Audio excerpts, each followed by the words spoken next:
गरीब परिवार ने खाया पहली बार ठंडी रसोई में अमीरों वाला खाना। अरे सेजल, खाना बन गया क्या? गर्मी से हालत खराब हो रही है, जल्दी खाना बनाओ। माँ, इतनी गर्मी क्यों है? पूरा शरीर चिपचिप कर रहा है पसीने की वजह से। बस थोड़ी देर रुक जाओ, मैं बस 2 रोटी और बना लूं, फिर चूल्हा बुझा दूंगी तो रसोई ठंडी हो जाएगी, फिर गर्मी कम लगेगी। अरे बहू, तो चूल्हा बुझा भी देगी तब भी कोई गर्मी कम नहीं होने वाली है। हमारी झोपड़ी की टूटी छत से सीधी धूप आ रही है, खिड़कियों से गर्म हवा आ रही है, कहाँ से गर्मी कम होगी? लगता है इस बार की गर्मी मुझे लेकर ही जाएगी। शारदा इतना कह ही रही होती है कि तभी सेजल चूल्हा बुझाकर रोटी में नमक तेल लगाकर सभी को परोसती है। माँ देखो ना, कितना पसीना हो रहा है, हमारे चेहरे से पसीना टपक रहा है। मेरी प्यारी बेटियों, पसीने पर ध्यान मत दो, खाना खाओ। तुम्हें भूख लगी है ना? देखो माँ खाना बना कर लाई है। माँ, रोटी नमक तेल खाने का बिल्कुल मन नहीं करता। एक तो इतनी गर्मी, ऊपर से सिर्फ रोटी नमक तेल। बेटियों, तुम्हारे पिता की थाली इतनी ही बड़ी है जिसमें सिर्फ रोटी नमक मिला सकता है। अब बिना किसी शिकायत के पेट भर के खाना खा लो बेटी। इतना कहकर राघव रोटी खाने लगता है। सेजल रोटियों के छोटे छोटे टुकड़े करके बिट्टू को खिलाने लगती है। बाकी सभी भी खाना खाने लगते हैं। खाना खाने के बाद राघव अपना फावड़ा उठाता है और तेज धूप में काम करने के लिए निकल जाता है। इसी तरह कुछ दिन बीतते हैं। एक दिन शारदा घर के दरवाजे पर अपनी पोतियों के साथ बैठी अखबार से हवा कर रही होती है। तभी पड़ोसनें आती हैं। क्या हुआ शारदा बहन, आज दरवाजे पर बैठी हो? अरे हमारी रसोई दूसरों की तरह ठंडी रसोई तो है नहीं। अभी थोड़ी देर पहले बहू ने खाना बनाया, पूरा घर उमस से भर गया। बच्चियों को गर्मी लग रही थी, इसीलिए दरवाजे के पास बैठकर अखबार से हवा कर रही हूँ। शर्म कर शारदा, किसी के घर की बेटी को लाकर उसकी जिंदगी बर्बाद कर दी तूने, और अब इन बच्चियों को गर्मी में सड़ा रही है। और वैसे तुमने सच कहा, हमारी तरह तुम्हारे घर में ठंडी रसोई नहीं है। हमारी रसोई इतनी ठंडी है कि हमारी बहुएं तो रसोई से बाहर ही नहीं आती हैं। हमारी ठंडी रसोई में ठंडे पानी की व्यवस्था है, फैन लगवाए हैं, और बहू के लिए छोटा सा एसी भी लगवाया है, जिसमें हमारी बहू आराम से तरह तरह के पकवान बनाती है। और तुम्हारी एक पंखे की औकात नहीं, अखबार से हवा कर रही हो। ऊँट के मुंह में जीरा जैसी हालत है तुम्हारे घर की। इस तरह हंसते हुए पड़ोसनें चली जाती हैं। बस बहुत हो गया, एक छोटी सी चीज की वजह से मेरी सास को इतना सुनना पड़ा। अब मैं अपनी सास के लिए हाथ का पंखा बनाऊंगी। इतना सोचकर सेजल एक छोटी सी बांस की डंडी लेकर आती है और अपनी पुरानी साड़ी के लंबे टुकड़े काटकर उन्हें आपस में बुनती है और हाथ का पंखा बनाती है। ये लीजिए माँ जी, इससे बहुत अच्छी हवा आएगी। बहू, ये तो बहुत अच्छा है, ये कैसे बनाया? माँ जी, ये मैंने अपनी पुरानी फटी हुई साड़ी से बनाया है। साड़ी के लंबे टुकड़े काटे और उन्हें आपस में बुनते चली गई, जिससे ये चौकोर बन गया और उसे डंडी लगा दी। वाह माँ, तुम तो बहुत स्मार्ट हो, मैं भी तुम्हारी तरह स्मार्ट बनूंगी। इसी तरह कुछ दिन बीतते हैं। एक रात गर्मी से परेशान बिट्टू जोरों से रो रहा होता है। क्या हुआ बहू, ये बिट्टू इतना रो क्यों रहा है? क्या बताऊं माँ जी, शायद गर्मी की वजह से रो रहा है। अरे गर्मी तो है ही, बेचारे को मच्छर भी काट रहे हैं। देखो, इसके पांव पर लाल दाग है मच्छरों के काटने से। बहू, तूने जो हाथ पंखा बनाया था ना, उसे हवा कर दे, उससे बिट्टू को हवा लगेगी और मच्छर भी नहीं काटेंगे। हाँ माँ जी, पर फिर आप कैसे सोएंगी? मैं इसे अपने आंचल से हवा कर दूंगी। नहीं बहू, तू बच्चों को लेकर बैठ, मैं पंखे से हवा करती हूँ। नहीं माँ, तुम सो जाओ और पंखा मुझे दो। मैं तुम्हें, नेहा और किरण सबको हवा करूंगा और सेजल के साथ बिट्टू का ध्यान भी रखता रहूंगा।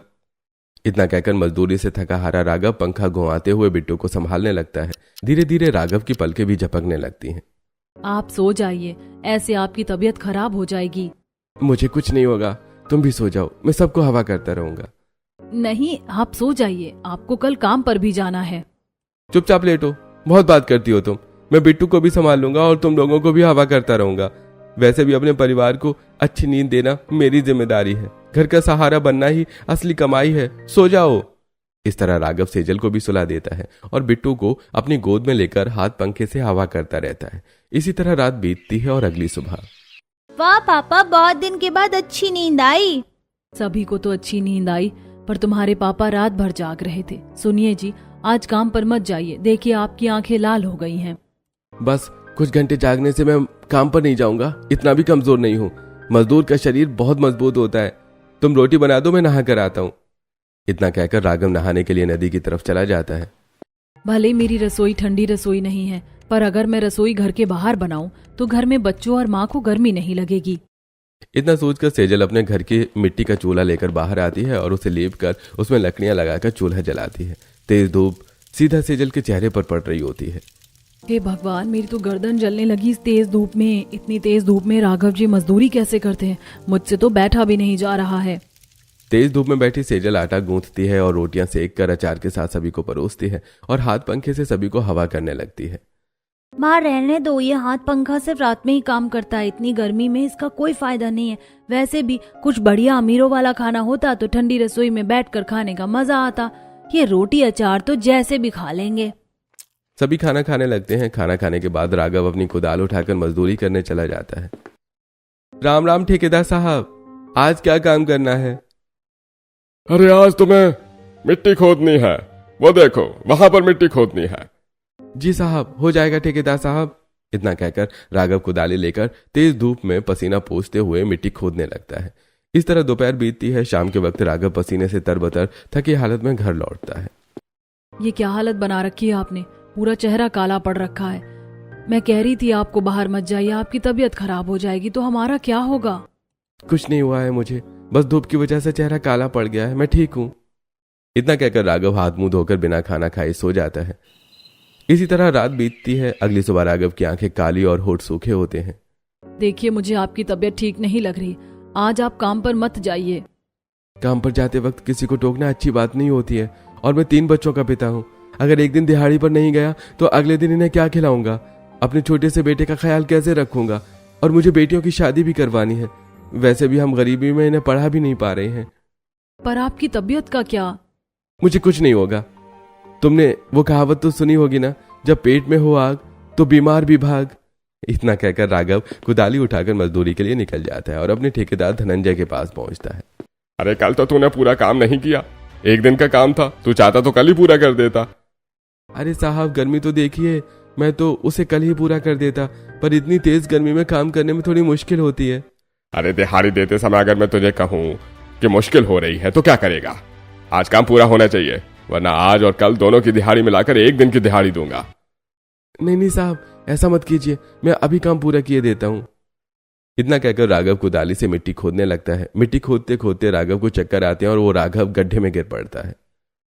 अरे भाई ठेकेदार साहब, राघव बेहोश होकर अपने खोदे हुए गड्ढे में गिर गया। ए राम, ये मेरी ठेकेदारी बंद करवाएगा। अरे जल्दी से इसे बाहर निकालो और किसी सरकारी अस्पताल में पहुंचाकर इसकी फैमिली को बुला लेना और चुपचाप ले आना। मजदूर राघव को गड्ढे से बाहर निकालते हैं और अस्पताल पहुंचा देते हैं और सेजल तक खबर पहुंचा दी जाती है। माँ जी, मैं कह रही थी ना इन्हें काम पर मत जाइए, पर ये मेरी सुनते ही नहीं। गर्मी से बेहोश होकर गड्ढे में गिर गए, इन्हें सरकारी अस्पताल पहुंचाया गया है। मम्मी, क्या हुआ पापा को? मैं पापा के पास ले चलो ना, मैं पापा को देखना है। किरण और सेजल बिट्टू को गोद में लेकर भागते भागते सरकारी अस्पताल पहुंचती हैं।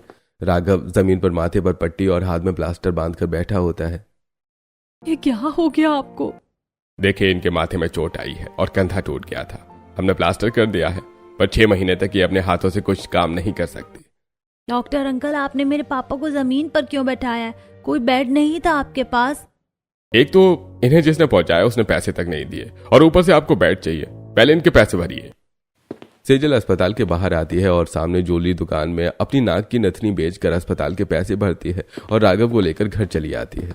मैं आपको मना कर रही थी आप काम पर मत जाइए, फिर भी आप गए। अरे कुछ नहीं हुआ है मुझे, मैं बिल्कुल ठीक हूँ।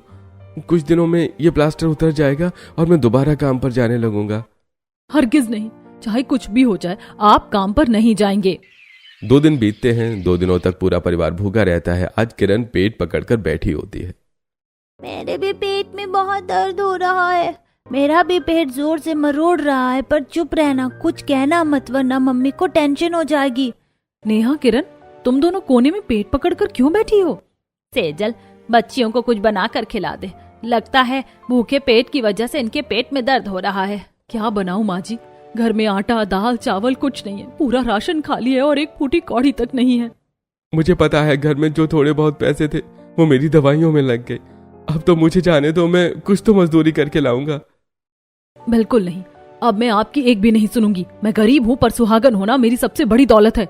अब जब तक आप ठीक नहीं हो जाते, घर खर्च संभालना मेरी जिम्मेदारी है। आप चुपचाप लेटे रहिए। इतना कहकर सेजल घर से बाहर निकल जाती है और बाजार में राशन की दुकान पर पहुंचती है। बहन जी, क्या दूं आपको? भैया, मैं बड़ी मजबूर लाचार हूँ, मुझे कुछ काम दे देते तो मेरा भला होता। माफ करना बहन, मेरे पास कोई काम नहीं है। दुकान में नहीं तो घर पर कहीं भी कोई छोटा मोटा काम होगा मैं कर लूंगी। नहीं बहन, मेरे पास कोई काम नहीं है, आप जाओ यहाँ से। सेजल उदास होकर आगे बढ़ जाती है और बाजार में काम की तलाश में भटकने लगती है। वहीं सुरेश मछलियां बेच रहा होता है। ए कौए बिल्ली, तुझे कुत्ते, मुझे परेशान कर रहा है। ऊपर से मुझे ताजी मछलियां लेने घर जाना है। अगर मैं गया तो ये सब मेरी मछलियां खा जाएंगे, क्या करूं? भैया, अगर मैं आपकी मदद कर दूं तो? तुम मेरी मदद कैसे करोगी? इन कुत्ते बिल्लियों को रोकना तुम्हारे बस की बात नहीं है। भैया, मैं आपकी मछलियां ले आती हूँ, बताइए कहाँ से लानी है? तुम लेकर आ पाओगी?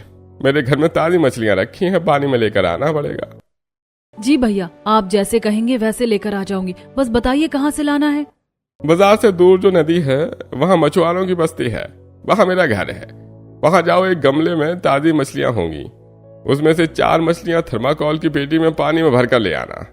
जी भैया, मैं अभी जाती हूँ। इतना कहकर सेजल कड़ी धूप में पैदल ही सुरेश के घर के लिए निकल जाती है। 1 घंटे लगातार चलकर सेजल सुरेश के घर पहुंचती है। तुम कौन हो और यहाँ क्यों आई हो? जी, मुझे बाजार में मछली बेचने वाले भैया ने भेजा है घर से मछलियाँ लेने के लिए। हाँ हाँ, वो मेरे ही पति हैं, ये देखो इसमें मछलियाँ पड़ी हैं, ले जाओ। सेजल थर्माकोल की पेटी को पानी से भरती है और उसमें 4 जिंदा मछलियां डालकर पेटी को माथे पर उठाकर वापस सुरेश के पास चल देती है। ये लीजिए भैया आपकी मछलियाँ। आपका घर तो बहुत दूर है, मैं तो पसीने से तरबतर हो गई, मेरी पूरी साड़ी भीग गई। अरे इसीलिए तो मैं कह रहा था, तुम कर पाओगी कि नहीं? नहीं भैया, मैं कर पाऊंगी। आप चाहें तो मैं रोज आपके लिए मछलियाँ ला सकती हूँ। रोज की बात बाद में देखेंगे, ये लो 50 रुपए। धन्यवाद भैया, आपकी बड़ी मेहरबानी। पैसे लेकर सेजल राशन की दुकान आती है और थोड़ा सा आटा खरीदती है। तभी सेजल को बाहर जूट के बोरे दिखते हैं। भैया, ये जूट के बोरे आपके कुछ काम के हैं? नहीं नहीं, इन्हें चूहों ने काट दिया है, कचरे में फेंकने के लिए रखा है। भैया, अगर आप कहें तो इन्हें मैं ले जाऊं, मेरे काम आ जाएंगे। हाँ हाँ बहन, अगर तुम्हारे काम आते हैं तो ले जाओ। सेजल बोरों को इकट्ठा करती है और आटा और बोरा लेकर अपने घर चली जाती है। क्या हुआ बहू, तुझे कुछ काम मिला और तू ये जूट के बोरे क्यों लेकर आई है? हाँ माँ जी, मुझे काम भी मिला और आप कहती थी ना कि लू खिड़कियों और दरवाजों से घर में आती है। हाँ बहू, लू की वजह से तो राघव की तबीयत और खराब हुई थी। माँ जी, इन जूट के बोरों को पानी में भिगोकर मैं खिड़कियों और दरवाजों पर पर्दे की तरह लगा दूंगी। इससे गर्म हवा भी ठंडी होकर घर में आएगी और गर्मी कम लगेगी। वाह बहू, तूने तो बहुत बढ़िया सोचा है। कहाँ से आते हैं ऐसे आइडिया तेरे दिमाग में? माँ जी, जरूरत के वक्त दिमाग खुद काम करने लगता है। इतना कहकर सेजल अपनी रसोई में चूल्हा जलाकर रोटी बनाने लगती है। चूल्हे की आंच से सेजल पसीने से तरबतर हो जाती है। किरण, नेहा, बिट्टू को तुम खाना खिला दो, मैं तुम्हारे पापा को खाना खिला देती हूँ, वो खुद से खा नहीं पाएंगे। किरण और नेहा बिट्टू को रोटी के छोटे छोटे टुकड़े करके खिलाने लगती हैं। वहीं सेजल राघव को अपने हाथ से रोटी और प्याज खिलाती है। इसी तरह आज का दिन बीतता है। अगले दिन सेजल सुबह सुबह घर से निकल रही होती है। काजल, कहाँ जा रही हो तुम? देखो बिट्टू फिर रोने लगा। मैं कोई काम ढूंढने बाजार जा रही हूँ। नहीं सेजल, तुम बिट्टू को संभालो, आज मुझे अच्छा लग रहा है, मैं जाऊंगा। नहीं, शादी के 7 वचनों में मैंने भी आपका साथ देने का वचन लिया है। पर बिट्टू का क्या होगा? बिट्टू तुम्हारे बिना नहीं रहेगा। अगर ऐसी बात है तो मैं बिट्टू को अपने साथ लेकर जाऊंगी। बहू, अगर तू बिट्टू को अपने साथ ले जाएगी तो काम कैसे करेगी? माँ जी, रानी लक्ष्मीबाई अपने छोटे से बच्चे को लेकर युद्ध लड़ सकती हैं, तो क्या मैं छोटा मोटा काम नहीं कर सकती? आजा बेटा, आज हम दोनों कमाने चलेंगे। इतना कहकर सेजल बिट्टू को अपनी गोद में उठाती है और घर से निकल जाती है। थोड़ी देर में सेजल बाजार में सुरेश के पास पहुंचती है। अरे आज तुम फिर आ गई। भैया, मैं आपकी मछलियाँ ला देती हूँ, आप मुझे पैसे दे दीजिएगा। पर तुम इस छोटे से बच्चे को गोद में उठाकर मछलियाँ कैसे लेकर आओगी? भैया टेंशन मत लीजिए आप, ये मेरी जिम्मेदारी है। ठीक है, तो जाओ, इस बार सारी मछलियाँ लेकर आना। सेजल बिट्टू को अपने आंचल में ढककर सुरेश के घर पहुंचती है। आज भी तुम्हें मेरे पति ने भेजा है? हाँ, और आज मुझे सारी मछलियाँ लेकर जानी है। सारी मछलियाँ? कम से कम 30-35 किलो वजन होगा, और तुम छोटे से बच्चे को लेकर आई हो, कैसे लेकर जाओगी? भाभी, आपके पास कोई गमछा हो तो मुझे दे दीजिए। राधिका अपने घर से गमछा लाकर सेजल को देती है और सेजल बिट्टू को अपने पेट पर गमछे से बांध लेती है और मछलियों और पानी से भरा बड़ा ड्रम अपने माथे पर उठा लेती है।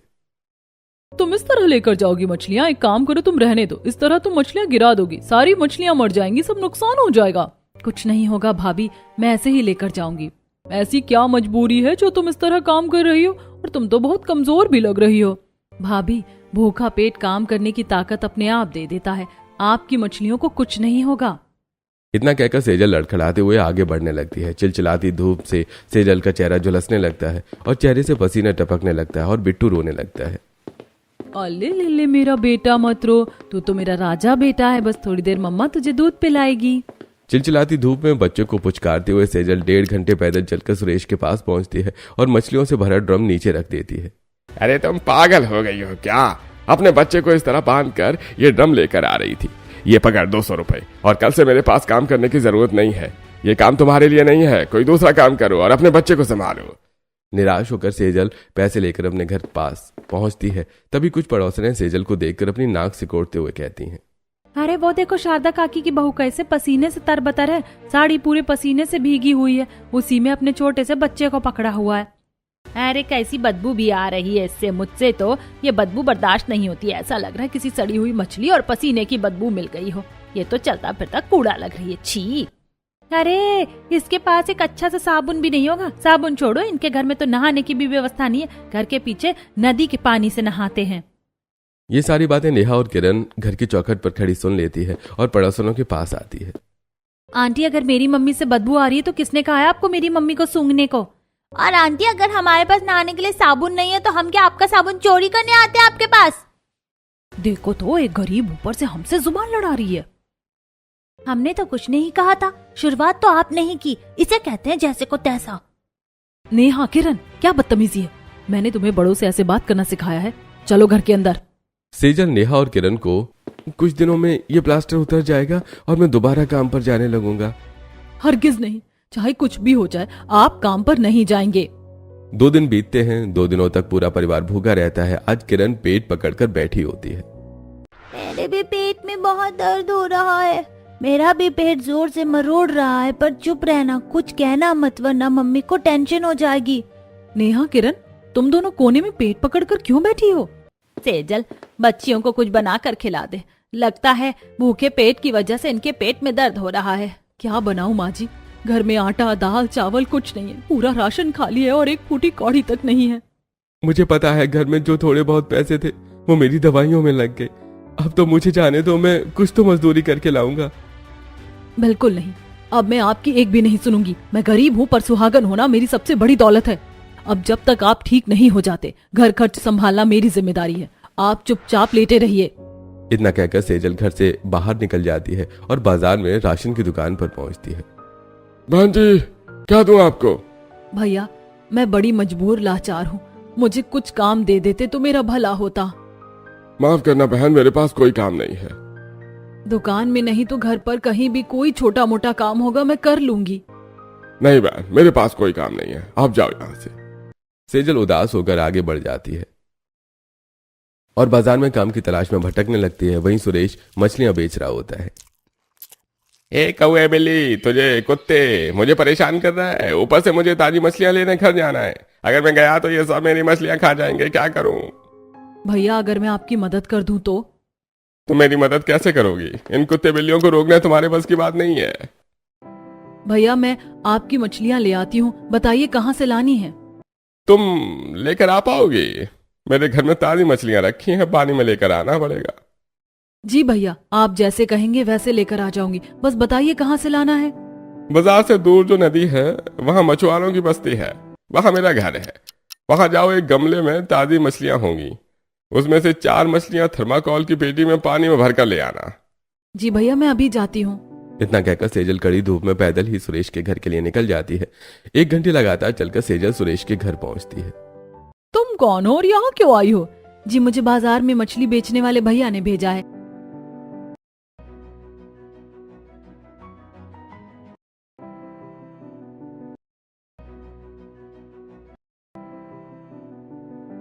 सेजल पैसे लेकर दोबारा नदी किनारे चली आती है। मेरे पति की 3 दिन की दिहाड़ी कुछ घंटों में मिल गई। तभी नदी में बह रहे एक ड्रम पर सेजल की नजर पड़ती है। प्लास्टिक का ड्रम, अगर इसे बेचकर 50 रुपए मिल जाएंगे। सेजल नदी से ड्रम निकालती है और कबाड़ी के पास चली जाती है, जहां एक पुराना कूलर देखकर ये कूलर और ये ड्रम का डिजाइन तो बिल्कुल एक जैसा है। किरण और नेहा को कूलर के लिए ताना मारा था। अगर मैं इस कूलर का पंखा इस ड्रम में लगा दूं और इसमें घास लगा दूं तो ये भी कूलर जैसा हवा करेगा। अरे यहाँ क्यों खड़ी हो, क्या चाहिए? भैया ये कूलर का पंखा और मोटर मुझे मिल जाएगा? पंखा तो प्लास्टिक का है, दे दूंगा, पर ये मोटर नहीं दूंगा। अच्छा तो कूलर में लगी घास दे दीजिए। मैं मेहनत नहीं करने वाला, मेरा लोहा छोड़कर इस कूलर में से जो निकालना है निकाल लो। सेजल कूलर का पंखा और उसमें लगी घास निकाल कर अपने घर चली आती है। ये ड्रम क्यों लेकर आई हो? इससे मैं कूलर बनाऊंगी। इतना कहकर सेजल चूल्हे पर छुरी गर्म करती है और ड्रम के बीचों बीच एक बड़ा गोल छेद करती है। सेजल कूलर की घास को ड्रम के अंदर धागों से बांधती है और ड्रम के ऊपर छोटे छेद कर देती है। सेजल तुम बेकार मेहनत कर रही हो, बिना मोटर के ये पंखा घूमेगा क्या? याद है आप एक बार बिट्टू के लिए खिलौना लाए थे जिसमें रबर लगा था, उसे घुमाने पर वो काफी देर तक घूमता था, बस उसी तरह ये भी घूमेगा। इतना कहकर सेजल ड्रम में पंखा लगाती है और उसमें कई सारे प्लास्टिक के रबर लगाकर उनका दूसरा सिरा पीछे बांध देती है और पंखे को कई घुमाकर छोड़ती है, जिससे पंखा तेज रफ्तार में घूमने लगता है। अरे वाह बहू, तूने कूलर बना दिया पर ठंडी हवा नहीं आ रही इसमें से। माँ जी जब इसके ऊपर हम पानी डालेंगे तो इन छेदों से पानी घास में जाएगा, फिर हमें ठंडी हवा मिलेगी। इतना कहकर सेजल अपने जुगाड़ू कूलर खिड़की के पास ले आती है और एक बाल्टी में पानी भरकर उसे कूलर के ऊपर तिरछा टांग देती है। पानी ड्रम पर गिरने लगता है और रबर से कूलर का पंखा घूमता है। वाह बहू, ये तो ठंडी हवा दे रहा है। माँ तुम अपने साथ राशन लाई हो ना, जल्दी से रसोई बनाओ और ठंडी रसोई में पेट भरकर खाना खाएंगे। हाँ, आज हम सब नदी में नहाकर पेट भरकर ठंडी रसोई में अमीरों वाला खाना खाएंगे। अरे आज पहली बार गरीब परिवार पेट भरकर ठंडी रसोई में खाना खाएगा। सेजल अपनी रसोई में चूल्हा जलाती है और तरह तरह के पकवान बनाती है। फिर पूरा परिवार नदी के किनारे नहाने निकल जाता है। तभी घर में एक गाय आकर सेजल का बनाया हुआ सारा खाना खा जाती है। थोड़ी देर बाद पूरा परिवार घर लौटता है। ये क्या, मैंने चूल्हे के पास खाना रखा था, सारे बर्तन खाली कैसे हो गए? मम्मी हमारा खाना कहाँ गया? बहू हमने तो गेट खुला ही छोड़ दिया था, जरूर कोई जानवर आकर खाना खा गया होगा। हम गरीबों के साथ ऐसा ही होता है, हम कभी पेट भरकर खाना नहीं खा पाएंगे अपनी ठंडी रसोई में। ऐसा मत कहिए, एक दिन हमारा गरीब परिवार ठंडी रसोई में अमीरों वाला खाना जरूर खाएगा। पूरा परिवार सूखी रोटी और प्याज खाकर रात बिताता है। अगली सुबह सेजल उदास नदी किनारे बैठी होती है। कल मैंने कितना स्वादिष्ट खाना खाया था, अगर सब खाना खा पाए तो उंगलियां चाटते रह जाते। ऐसा क्या खाना बनाया था तुमने? कल मैंने बहुत स्वादिष्ट खाना बनाया था। मैं एक केटरर हूँ, अगर तुम अच्छा खाना बनाती हो तो क्या तुम मेरे लिए खाना बना सकती हो? बदले में अच्छे पैसे दूंगी। बिल्कुल मैं खाना बना दूंगी। इतना कहकर गायत्री सेजल को टेंट की रसोई में लेकर आती है, जहाँ बड़े बड़े चूल्हों पर पतीले रखे होते हैं। तुम्हें अमीरों वाला खाना बना रहा है, जल्दी बनाओ। सेजल बड़े से पतीले में पुलाव चढ़ाती है और सब्जियां काटकर दूसरे चूल्हे पर सब्जी चढ़ाती है और आटा गूंथने लगती है। एक सूरज माथे पर चमक रहा है और दो सूरज सामने चमक रहे हैं, कहीं मुझे चक्कर ना आ जाए इतनी गर्मी में। इसी तरह गर्मी से परेशान सेजल आटा गूंथ कर पूड़ियां छानती है और तरह तरह के अमीरों वाले खाने बनाती है। साहब सारा खाना बन गया है। ठीक है, कल आकर अपने पैसे ले लेना। साहब मुझे घर के लिए राशन लेना है, अभी पैसे दे दीजिए। पैसे तो कल ही मिलेंगे। तो साहब कुछ खाना ही दे दीजिए। अरे ये अमीरों वाला खाना है, तुम्हारी जैसे गरीबों के लिए नहीं है, चलवा दो यहाँ से। सेजल उदास अपने घर चली जाती है। माँ तुमने थर्माकोल में बर्फ जमाया था ना, वो बर्फ जम गई है, आज हम अमीरों वाला खाना खाएंगे ना? नहीं बेटी, मैंने कहा था ना, हम गरीबों के नसीब में नहीं है अमीरों का खाना। क्यों, काम नहीं मिला ना? खाना बनाने का काम मिला था, पर ना पैसे ना ही खाना दिया। कोई बात नहीं मम्मी, मुझे भूख नहीं लगी, बस आप बिट्टू को दूध पिला दो। देख बहू, तेरी बेटियां तेरी तरह ही समझदार हैं। सेजल बिट्टू को दूध पिलाकर सुला देती है। पूरा परिवार भूखे पेट रह जाता है। सभी भूख से करवटें बदल रहे होते हैं। तभी रात के 2 बजे गायत्री दरवाजा खटखटाती है। सेठानी जी आप यहाँ? मुझे माफ कर दो बेटी, मेरे मैनेजर ने ना तुम्हें पैसे दिए ना खाना। ये देखो मैं तुम्हारे लिए खाना और तुम्हारे पैसे लेकर आई हूँ। बेटी क्या खाना बनाया था? सभी मेहमानों ने प्लेट चाट चाट कर खाना खाया, तुम खाना और पैसे दोनों ले लो। सेठानी जी आपका बहुत बहुत धन्यवाद। और सुनो, मैं तुम्हें रोज काम दूंगी और मैं पंखे भी लगवा दूंगी। इतना कहकर गायत्री चली जाती है। देखा आप लोगों ने, मेहनत कभी विफल नहीं होती। आज हमारा गरीब परिवार पहली बार ठंडी रसोई में अमीरों वाला खाना खाएगा। सेजल थर्माकोल में जमे बर्फ को छोटे छोटे टुकड़ों में तोड़कर कूलर में डालती है। पूरा परिवार एक साथ बैठता है और बीच में अमीरों वाला खाना रखा होता है। चारों तरफ कटोरी में बर्फ के छोटे टुकड़े होते हैं।